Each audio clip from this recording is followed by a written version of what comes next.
એકદમ નવી રીતથી આપણે પાલક આલુનું શાક બનાવીશું. તો પાલક પનીર બધા જ બનાવતા હોઈએ છીએ, પણ પાલક આલુનું આજે શાક બનાવીશ. તો તેના માટે મેં 2 પોટેટો લીધા છે. સાથે મેં સરસ રીતે પાલકની ભાજીને વોશ કરી લીધી છે. હવે એક કુકરમાં આપણે પાણી અને થોડું મીઠું એડ કરીશું. સાથે એકદમ થોડીક એવી ખાંડ એડ કરીશું, જેથી પાલકની ભાજીનો કલર છે ને એ બિલકુલ આપણો બ્લેક ના પડે અને સરસ એવો ગ્રીન રહે. તો પાલકની ભાજી આપણે અંદર એડ કરી દઈશું. તો અરાઉન્ડ મેં 500 ગ્રામ્સ પાલકની ભાજી લીધી છે.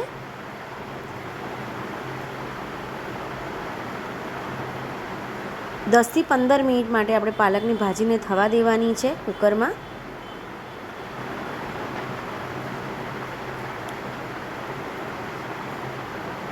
તો પાલકની ભાજી થાય ત્યાં સુધી આપણે પોટેટો પણ બાફવા મૂકી દઈશું. તો પોટેટોને આવી રીતે વચ્ચેથી કટ કરી લઈશું, જેથી સરસ એવા જલ્દી કૂક થઈ જાય.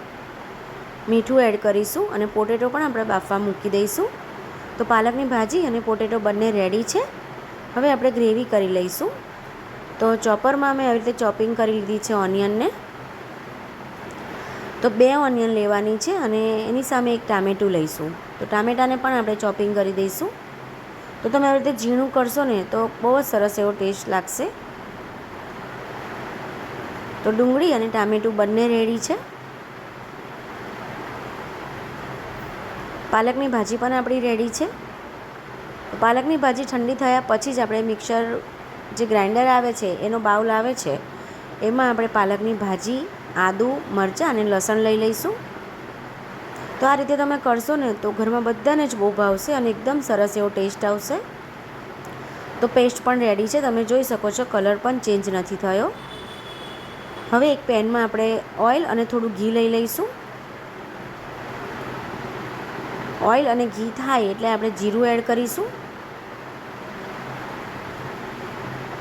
જીરું થાય એટલે ડુંગળી એડ કરવાની છે. તો ડુંગળી ટ્રાન્સપરન્ટ થાય ને ત્યાં સુધી આપણે એને સોતે કરીશું. એટલે કે આપણે થોડી એવી ગોલ્ડન બ્રાઉનની થવા દઈશું. તો ફ્રેન્ડ્સ, આ એકદમ નવી રેસીપી છે. પાલક પનીર બધા બનાવતા હોય છે, પણ આપણે પાલક આલુ બનાવીએ છીએ નવી રીતથી અને સરસ એવા ટેસ્ટમાં.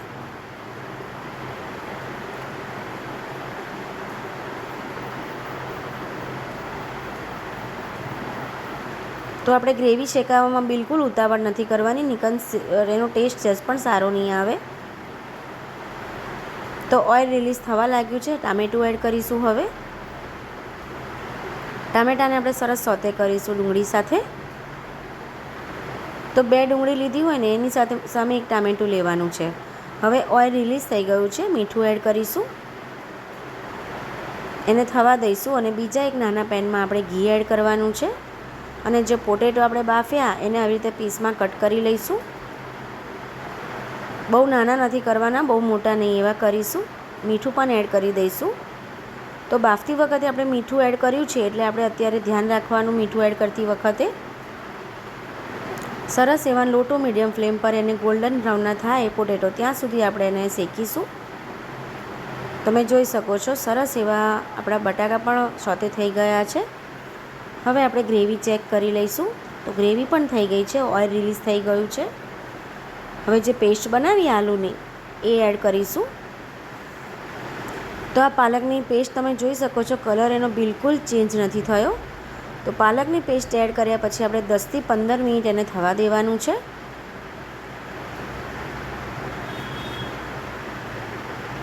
તો 10 મિનિટ થઈ ગઈ છે.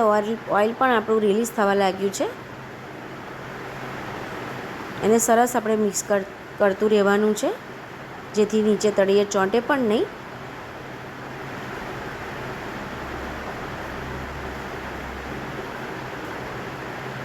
પાણી એડ કરીશું. તો 15 મિનિટ આપણે એને થવા દેવાનું છે. 10થી 15 મિનિટ પછી જ પાણી એડ કરવાનું છે અને ફરી સરસ મિક્સ કરી દઈશું. તો તમારે ગ્રેવી ઘટ રાખવી હોય એ પ્રમાણે તમારે પાણી ઓછું વધતું એડ કરવાનું રહેશે. હવે આપણે પોટેટો એડ કરીશું.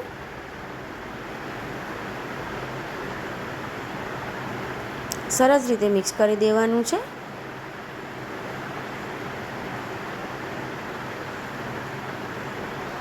હવે આપણે જે ઘરના બેઝિક મસાલા જે રેગ્યુલરમાં યુઝ કરીએ છીએ એ એડ કરીશું. મરચું, હળદર, ધાણા જીરું અને ગરમ મસાલો.